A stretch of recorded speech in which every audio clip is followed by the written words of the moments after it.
Hello friends, good evening. Welcome to my channel Ankush Agarwal share market में Nifty 50 Sensex हल्का फुल्का चढ़े, लेकिन मिड कैप, स्मॉल कैप और जितने भी इंडेक्सेस है सबका हाल ढीला था और ढीला धीरे धीरे होते चले जा रहा है।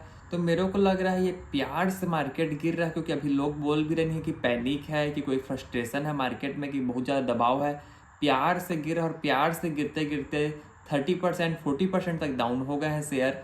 तो मेरे को लगता है ये प्यार से छुरी भोंक रहा है वाली बात है, लेकिन देखना ये पड़ेगा कि प्यार करते करते मार्केट कब रुकेगा, क्योंकि जिस हिसाब से तो ये धीरे धीरे गिर रहा है उस हिसाब से तो मेरे को लगता है मार्केट गिरते ही चले जाएगा। और जब लगभग 26,000 निफ्टी पहुंचे था तो लोग बोल रहे थे 30,000 की तैयारी है, 30,000 जल्दी आ जाएगा, लेकिन अभी देख रहे हैं तो 2200 500 पहुंच गया है। तो वही बोल सकते हैं कि मार्केट कोई प्रेडिक्ट नहीं कर सकता।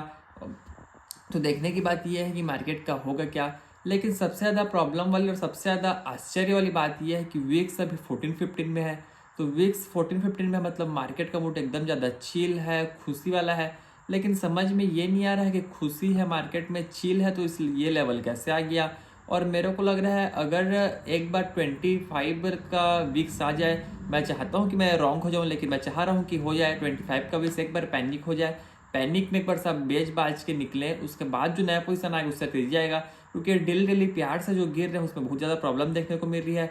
और मेरे को लग रहा है कि मार्केट का जो पोजीशन है, पोजीशन में ज़्यादा करके एमटीएफ में स्टॉक्स है, ना कि एफ&ओ है। क्योंकि अगर एफ&ओ का पोजीशन रहेगा लेवरेज में, तो क्योंकि जब कोई सा पर्टिकुलर लेवल टूटेगा तो उसके बाद उसका पोजीशन स्क्वायर ऑफ होगा, उसका गिरेगा, फिर और नीचे गिरेगा तो और टूटते चले जाएगा। तो प्रॉब्लम ये है। तो मेरे को लग रहा है कि अभी जो लोगों के पास स्टॉक्स है वो खुद के पैसा का है। फॉर एग्जाम्पल अगर किसी के पास रियल इस्टेट है, उसका अगर वो फॉर एग्जाम्पल 1 करोड़ में वो लिया है प्रॉपर्टी और उसकी वैल्यू 80 लाख भी हो गया, तो शांत है, एकदम काम है, कंपोज है, क्योंकि वो सोच रहा है कि मैं अभी बेचा ही नहीं हूँ तो उस 80 लाख का क्या मायने है, जब मैं बेचूंगा तब देखा जाएगा उसकी क्या वैल्यू है। तो उस हिसाब से शेयर का भी है। जो लोग ले रखे हैं लॉन्ग टर्म के हिसाब से वो सोच रहे हैं कि मेरा 40% पोर्टफोलियो डाउन भी है, लेकिन वो प्रॉब्लम नहीं दिखा रहे हैं। इसलिए नहीं दिखा रहे हैं क्योंकि वो सोच रहे हैं अभी मेरे को बेचना ही नहीं है, जब बेचेंगे तब देखा जाएगा। तो ये एक बात निकल के आ रही है। और टेक्निकल वाले को मेरे को लगता है अच्छा काम मिल गया है। उन लोग को बोल रहे हैं कि बॉटम बन गया, फिर बॉटम बनने के बाद बोल रहे हैं double bottom, triple bottom, quad bottom, penta bottom, hexa bottom. तो काम उन लोग को अच्छा मिल गया है। लेकिन मेरे को लगता है अगर बॉटम बन भी रहा है, अगर टेक्निकल वाले पकड़ लिए हैं तो बॉटम तक समझ में आ रहा है, आखिर डबल बॉटम तक समझ में आ रहा है, लेकिन उसके बाद ट्रिपल बॉटम, ये सब आगे आगे करते करते 6 तक बॉटम बना दे रहे हैं। तो ये एक प्रॉब्लम वाली बात है। मेरे को लगता है टेक्निकल वाले फंसे हैं इस बार बुरी तरह से। और जितना भी ये जो चार्ट देखने वाले हैं कि टेक्निकल देखने वाले हैं, लोग फंस चुके हैं। लेकिन इन लोग को बोलोगे इनके मुंह में कि आप फंस चुके हो तो बोलेंगे मार्केट ही गिर गया, तो हम क्या कर सकते हैं। लेकिन मेरे को लगता है पर्टिकुलर स्टॉक की तो अच्छी धुलाई इस मार्केट में हो गई है। लेकिन बात करते हैं पीएसयू बैंक की, तो पीएसयू बैंक किसी जमाने में, किसी समय, क्या 1 साल पहले भी इतना फ्लेवर में था, इतना लोगों के पसंद में था। रिटेल लोग पीएसयू बैंक और जो पीएनबी है कि कैनरा बैंक है, यस बैंक तक में लोग एकदम पीछे पड़ गए। लो कभी मौका मिलेगा कि नहीं। लेकिन अभी जो पीएसयू बैंक का इंडेक्स और 27 to 28% डाउन है फ्रॉम द पीक।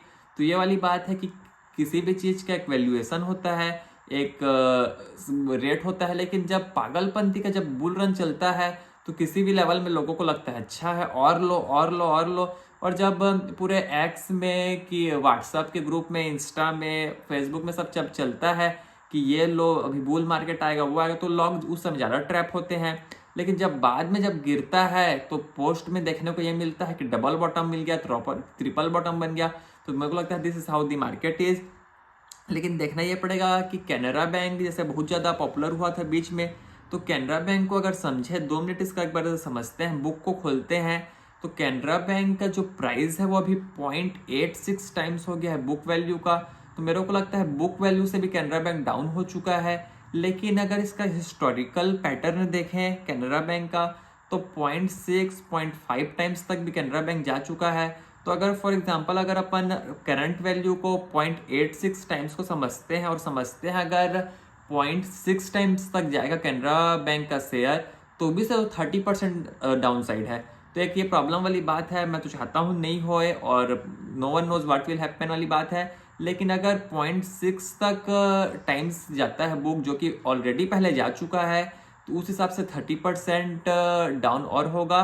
एज्यूमिंग कि जो उसका बुक वैल्यू है वो बढ़े नहीं, तो देखना ये पड़ेगा अगर 1 साल का फॉरवर्ड लेते हैं तो। लेकिन अगर मार्केट कैप समझे तो मार्केट कैप देखने से भी एक्सपेंसिव लग रहा है। ₹77,000 करोड़ का मार्केट कैप है कैनरा बैंक का। तो इसमें कई लोग इसको स्मॉल कैप समझते हैं कि ये छोटा पीएसयू बैंक है, लेकिन मार्केट कैप को तो मेरे को देख के मेरे को कहीं पर नहीं लगता है कि ये छोटा पीएसयू बैंक है। 77,000 करोड़ का अगर इसका मार्केट कैप है तो मेरे हिसाब से तो बहुत बड़ा मार्केट कैप है। लेकिन इसमें अगर एक चीज और देखें तो अगर इसका पार्टिसिपेशन देखें कि पार्टिसिपेशन क्या है, तो इसमें खाली रिटेल शेयर होल्डर दिखेंगे, ना FII है, ना DII है, LIC वाले हैं, LIC वाले दिखेंगे, या तो इसमें म्यूचुअल फंड में जो LIC वाले हैं वो दिखेंगे, रिटेल शेयर होल्डर दिखेंगे, FII का दूर दूर नहीं है। और इसमें एक स्मॉल फंड वाले भी जो बहुत दिमाग वाले वो भी ले रखे हैं। तो मेरे को नहीं लगता स्मॉल कैप के लायक शेयर है, किस बेस पे लिए पता नहीं, लेकिन this is how the market reacts when bull market ends वाली बात है। लेकिन देखना ये पड़ेगा कि अगर पिछला अगर हम लोग डेटा में जाएं तो पिछले 10 साल का जो डेटा है उसमें प्रॉफिट देखें तो प्रॉफिट 18 to 19% कैगर के हिसाब से बढ़ी है, कंपाउंड एनुअल ग्रोथ रिटर्न के हिसाब से बढ़ी है। लेकिन जो शेयर का प्राइस है वो अगर मार्च 2015 में देखें तो 80 का था, अभी देख लें फरवरी मार्च 2025 को भी देखें तो भी वही रेट है। तो 10 साल में 0 रिटर्न दिया है कैनरा बैंक का शेयर। लेकिन अगर मैटर की बात है, अगर इसको मार्च 2020 में देखें तो उस समय 20 रुपए का शेयर था, तो उस समय से 20 रुपए से 7-8 गुना भी हुआ शेयर। तो देखने का बात है कि मार्केट का टाइमिंग क्या रहता है, इन्वेस्टर का टाइमिंग क्या रहता है शेयर को लेने का और बेचने का। रिटर्न तो हमेशा मिलता है, अभी भी मार्केट इतना गिर रहा है लेकिन कई सारे शेयर ऐसे हैं इसमें भी अभी भी रिटर्न मिल रहा है। तो वही वाली बात है कि हम लोग शेयर कौन सा पिक करते हैं और मार्केट रिएक्ट कैसा करता है। लेकिन मेरे को लगता है कि पीएसयू बैंक का फ्लेवर खत्म हो चुका है और आएगा कब इसके ऊपर क्वेश्चन मार्क है। लेकिन किसी भी शेयर को जब पकड़ते हैं तो पागलपंती टाइप का बुल रन स्टार्ट होता है, लेकिन जब फ्लेवर खत्म होता है तो बेचना मुश्किल हो जाता है।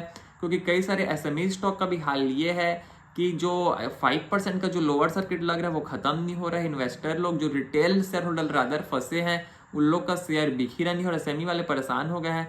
तो मेरे को लगता है कि बच के रहें। और इसमें एक और देखने की बात यह है कि जो आज का अगर मार्केट को समझें देखें तो लास्ट के 1 आवर में देखें तो जो कोई शेयर हल्का फुल्का लिए भी थे उसको फिर बेच दिए, क्योंकि कल छुट्टी का दिन है।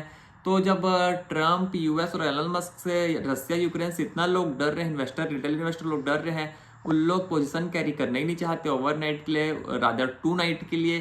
क्योंकि उन लोग सोच रहे हैं कि US में क्या हो जाएगा, कि अमेरिका में जो ट्रम्प कुछ मत बोलते, एलन मस्क कुछ मत बोलते हैं, कि रसिया यूक्रेन में वार मत हो जाए, कि कहीं पर और कोई सा कंट्री आगे मत आ जाए।